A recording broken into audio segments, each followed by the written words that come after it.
Bonjour à tous, on se retrouve cette semaine pour une nouvelle vidéo concernant une interprétation du tirage en croix. Donc on va faire comme la semaine dernière, c'est-à-dire qu'on va prendre la question qui nous est parvenue par mail d'une personne qui est lectrice du blog abctarot.fr. Cette personne, on va l'appeler Daniel. Et donc pour expliquer un petit peu la situation, Daniel a eu quelques soucis financiers et quelques soucis économiques.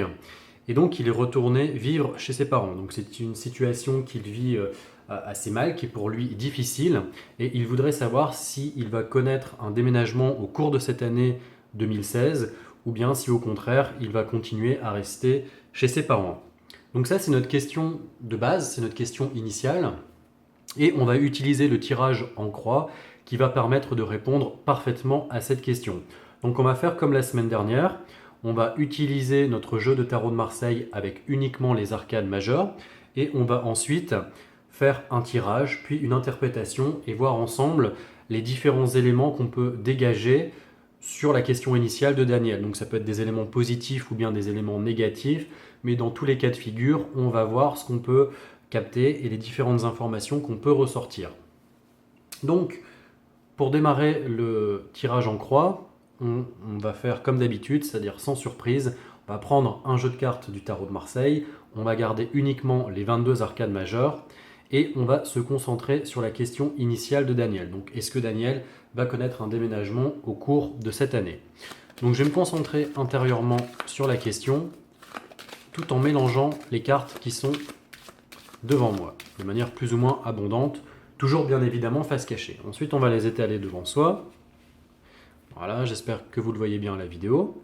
Et on va tirer un total de 5 cartes, toujours bien évidemment en gardant l'ordre dans lequel on a tiré les cartes. C'est-à-dire qu'il faut savoir où est la première carte, où est la dernière carte que l'on a tirée. C'est vraiment important dans le positionnement des cartes que l'on va faire par la suite. Parce que si vous ne faites pas cette étape-là, je sais que certaines personnes ne la font pas, et bien tout simplement vous n'avez pas la position des cartes qui est correcte, et donc l'interprétation qui va en suivre ne pourra pas être correcte. Donc on va prendre 5 cartes de manière aléatoire. Voilà qui est fait. On met de côté les cartes qui ne nous servent absolument pas. Voilà. Et on va les disposer en croix. Donc je vous rappelle que la première carte que l'on a tirée est en dessous et la dernière carte au-dessus. Donc 1, 2, 3, 4 et 5. Donc on retrouve la disposition en croix vraiment classique et vraiment typique par rapport à ce tirage. Maintenant, on va découvrir les cartes une à une et on va bien évidemment faire leur interprétation et on va terminer par une synthèse, toujours par rapport à la question initiale de Daniel, je vous le rappelle, de savoir s'il va connaître un déménagement au cours de cette année 2016. Donc on va commencer par la première carte du tirage en croix, donc la carte située à gauche, celle-ci. On va la retourner ensemble et on trouve la lune, donc l'arcade numéro 18. Donc ça traduit clairement un désir de changement. On voit que Daniel a envie d'améliorer justement son confort et de trouver quelque chose cette année. C'est une situation vraiment qui le préoccupe. Toute son attention, son énergie sont vraiment portées sur cette question et il est en quelque sorte obsédé, voire obnubilé par le fait de déménager. Il est prêt à faire des sacrifices pour atteindre son objectif. Mais actuellement, c'est vraiment toutes ses pensées qui sont tournées vers ce déménagement, ou en tout cas ce projet de déménagement. Deuxième carte que l'on va tirer, la carte située ici, correspond au pendu. Donc, cette carte va traduire un blocage au niveau du changement. C'est-à-dire que ce que Daniel est en train de vivre actuellement, ça le frustre énormément. Il n'a pas son indépendance, il ne peut pas laisser aller ses désirs et on sent clairement une angoisse et des obstacles pour pouvoir atteindre son objectif.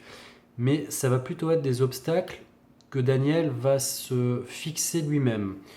Il est peut-être trop axé sur un bien immobilier ou quelque chose de très atypique avec des critères bien précis. Et s'il ne trouve pas justement ces différents critères, il ne va pas donner suite, alors qu'au contraire, il devrait peut-être s'ouvrir davantage. La troisième carte que l'on va tirer.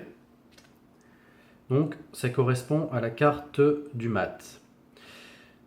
Donc ça montre que le déménagement ne va pas se faire du jour au lendemain. À l'heure actuelle, la question que Daniel nous pose n'est malheureusement pas une question qui a été vraiment travaillée, qui va déboucher sur un projet. C'est vraiment plus une idée qu'autre chose.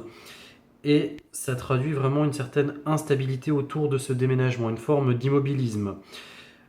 Les différents critères, les différentes attentes de Daniel sont peut-être trop élevées et il n'est peut-être pas prêt à faire certaines concessions pour retrouver son autonomie et son indépendance. Donc on retrouve vraiment un peu la même corrélation par rapport à la carte du pendu que l'on a interprétée précédemment.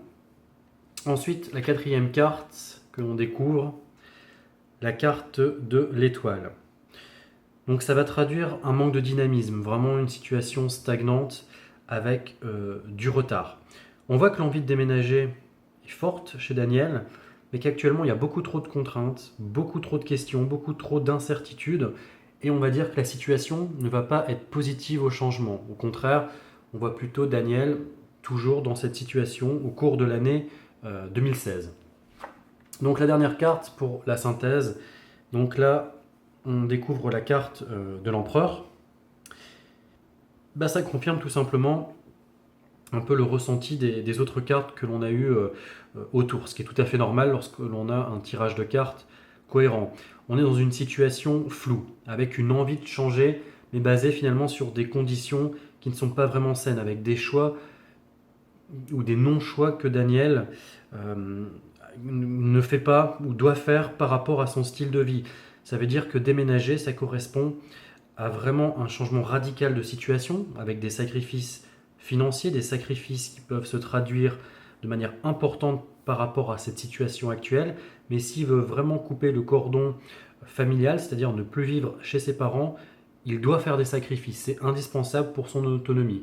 Or, Daniel n'est pas dans cet état d'esprit en ce moment, et de ce fait, la situation reste totalement bloquée. Ce que je conseillerais à Daniel, c'est donc de bien définir ses priorités, de ne pas être focalisé systématiquement sur son déménagement et surtout le fait de vivre chez ses parents. Certes, lorsqu'on a connu son autonomie, ça peut avoir un côté déroutant, mais il ne faut pas non plus que ce soit un blocage personnel ou professionnel. C'est plutôt une barrière que Daniel va se fixer et ça va l'empêcher d'avancer dans la vie. Voilà ce que je peux dire au niveau de cette interprétation rapide du tirage en croix. Je vais refaire bien évidemment d'autres vidéos avec le tirage en croix sur d'autres questions pour qu'on puisse aborder différentes thématiques. Et je vais poster ces vidéos au cours des semaines qui vont suivre. N'hésitez pas à vous abonner à la chaîne, n'hésitez pas à laisser un petit commentaire, ça fait toujours plaisir. Moi, je vous dis à la semaine prochaine.